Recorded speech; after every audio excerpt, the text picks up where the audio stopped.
Welcome to cute moms recipe. அஸ்ஸலாமு அலைக்கும் friends, எல்லோரும் எப்படி இருக்கீங்க? எல்லோரும் நல்லா இருக்கணும்னு இறைவனை வேண்டிக்கிறேன். ரொம்ப நாளாச்சு வீடியோ போட்டு. சாரி ஃப்ரெண்ட்ஸ், முதல்ல உங்கள்கிட்ட சாரி கேட்டுக்கிறேன். என்னுடைய குரலை பார்த்தாலே உங்களுக்கே நல்லா தெரிஞ்சிருக்கும். சரியான தொண்டை வலி, காய்ச்சல், சளி, இதனால தான் என்னால் வாய்ஸ் கொடுக்க முடியல. அதனால தான் உங்களுக்கு ஒரு ஸ்வீட்டோட ஒரு ஐஸ்கிரீம் ரெசிபியோட இந்த வீடியோவை நான் ஷேர் பண்ணுறேன். ஒரு திராட்சை பழத்தில் சூப்பரான ஒரு ஐஸ்கிரீம் தான் இன்றைக்கி நான் ரெடி பண்ணியிருக்கேன். வாங்க வீடியோக்குள்ளே போய் பார்க்கலாம். தொடர்ந்து என்னுடைய சேனலுக்கு ஆதரவு கொடுங்க. சப்ஸ்கிரைப் பண்ணாதவங்க சப்ஸ்கிரைப் பண்ணுங்கள். வாங்க இப்போ நம்ம வீடியோக்குள்ளே போகலாம். இதில் 2 கப்பு திராட்சை பழம் எடுத்து வச்சுருக்கேன். இதில் விதை இல்லாத திராட்சை பழம். இதை நல்லா கழுவிட்டு நம்ம மிக்ஸி ஜாரில் சேர்த்து பிளெண்ட் பண்ணி எடுத்துகிட்டு வந்துடலாம். பிளெண்ட் பண்ணதை இந்த மாதிரி ஒரு பேனில் ஊற்றிக்கலாம். நீங்கள் வடிகட்டி கூட ஊற்றிக்கலாம். தோலோடு சேர்த்தா நல்லதுன்னு தான் நான் அப்படியே சேர்த்துருக்கேன். இதில் ஒரு அரை கப் அளவுக்கு சுகர் சேர்த்து நல்லா மிக்ஸ் பண்ணிக்கலாம். மிக்ஸ் பண்ணிவிட்டு இதை ஒரு மீடியம் ஃப்ளேமில் வச்சு கைவிடாமல் கிளறி கொடுத்துட்டு இருக்கணும். இது ஒரு ஜல் மாதிரி வரும், அது வரைக்கும் நம்ம கிளறி கொடுக்கணும். இப்போ பாதி அளவுக்கு நல்லா தண்ணிலாம் வற்றிடுச்சு.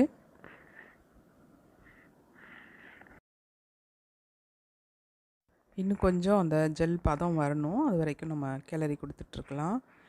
இந்த மாதிரி ஃப்ரூட்ஸில் விதவிதமாக நீங்கள் ஐஸ்கிரீம் செஞ்சு கொடுங்க குழந்தைங்களுக்கு. இப்போ விப்பிங் க்ரீம் எல்லா சூப்பர் மார்க்கெட்லேயும் கிடைக்க ஆரம்பிச்சிருச்சு. அப்படி இல்லைன்னா நீங்கள் அமுல் ஃப்ரெஷ் க்ரீம் கூட வாங்கி செய்யலாம்.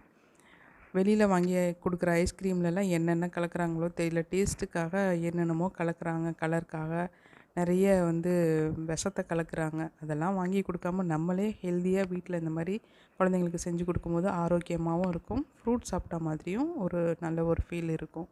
அதுக்காக தான் இந்த மாதிரி நான் ஃப்ரூட்ஸில் நிறைய ஐஸ்கிரீம் செய்வேன் அடிக்கடி. இப்போ ஒரு குரான் வசனம் பார்க்கலாம்.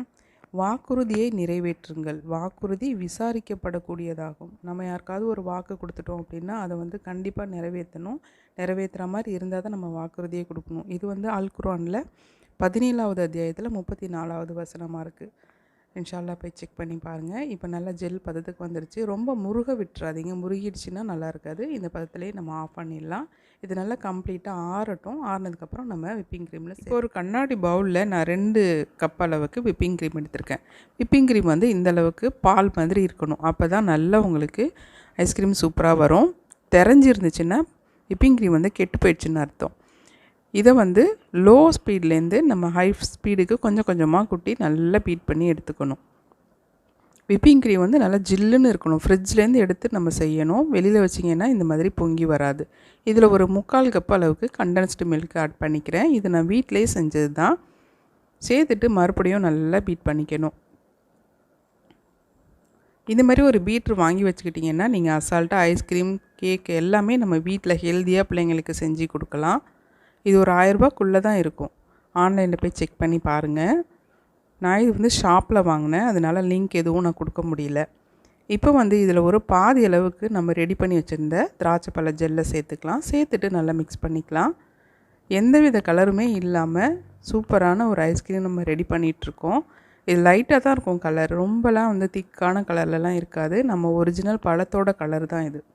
நல்லா மிக்ஸ் பண்ணிவிட்டு இந்த அளவுக்கு நல்லா ஸ்டிக்காக வந்ததுக்கப்புறமா இதில் இன்னும் கொஞ்சம் சேர்த்து இந்த ஜெல்லை லைட்டாக நம்ம ஸ்பேட்சில் வச்சு மிக்ஸ் பண்ணிக்கலாம், அங்கங்கே தெரிகிற மாதிரி.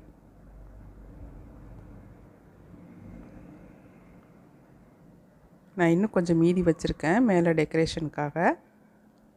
இந்த அளவுக்கு நல்லா ஸ்டிக்காக இருக்கணும். இதில் கொஞ்சம் உலர் திராட்சை சேர்த்துக்கிறேன். நீங்கள் அந்த திராட்சை பழத்தையே கூட 2-3 துண்டாக வெட்டி சேர்த்துக்கலாம். அங்கங்கே கடிப்படும் போது நல்லாயிருக்கும் சாப்பிட்றதுக்கு. இந்த மாதிரி ஒரு காற்று போகாத கண்ணாடி பவுலில் நான் இதை செட் பண்ணுறேன். இன்னும் ஒரு 2-3 டப்பாவில் நான் செட் பண்ணி வச்சுருக்கேன்.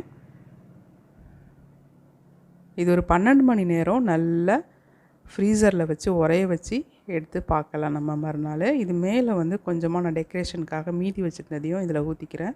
ஊற்றிட்டு ஒரு குச்சி வச்சு லைட்டாக நம்ம மிக்ஸ் பண்ணிக்கலாம்.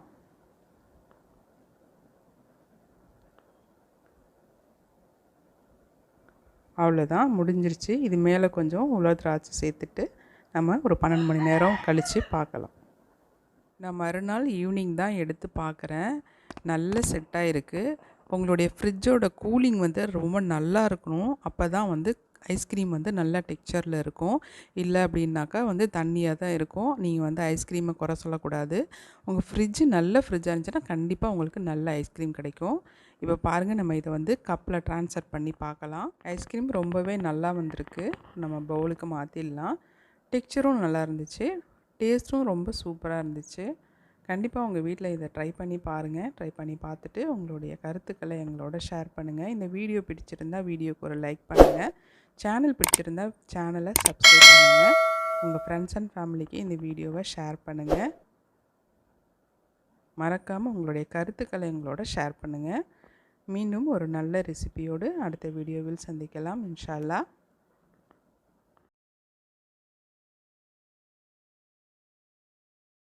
இந்த வீடியோ உங்களுக்கு பிடிச்சிருந்தா லைக் பண்ணுங்க, ஷேர் பண்ணுங்க, கமெண்ட் பண்ணுங்க. மறக்காம நம்ம சேனலை சப்ஸ்கிரைப் பண்ணிக்கோங்க. தேங்க்ஸ் ஃபார் வாட்சிங்.